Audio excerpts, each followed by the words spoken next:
time I'm like, but do you really, you know? Because what can happen at that young age is they just parrot what mom and dad do. And it's not really in their heart, you know? So for me, I personally believe, I don't have any scripture or anything to prove this, except for when Jesus was 12, he had enough understanding to debate with people in the temple. Yeah. I personally believe when a kid's almost 12, almost 13, that's where they get it, you know, and they're like, you know, it's theirs rather. So that's what I would say there. So for the kid who's 5 and that he's Wiccan, I mean, I don't know if he was saved or not, so I can't really answer that. Now, I will answer it this way. Let's say that you were 20 and you're saved, and then you go off and you become a witch. Solomon turned over to serving Moloch and everything else after he was already saved. And Solomon was saved. Here's the thing too. The Bible talks about the fruits of the Spirit and the works of the flesh. And that whole passage is talking about a Christian. And it commands you as a Christian not to walk in the flesh, right? Yeah. Now notice what it says on that list of things that a Christian can do if they're walking in the flesh.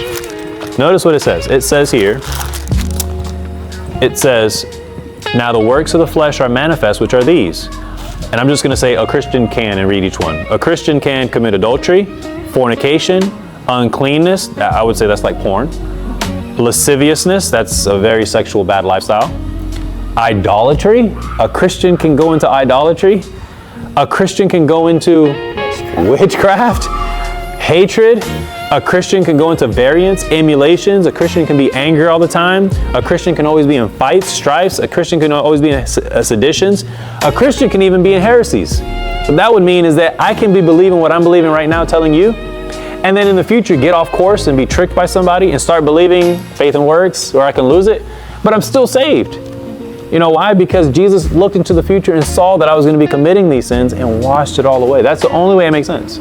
If not, how does this make sense? If you can lose it, you know, at what point do you lose it? You know what I mean? Does he chastise you until you lose it? Like, when do you know? I want to know that way I have it. You know what I mean? And the Bible tells us everywhere, it says that you can know that you have salvation. How do you know?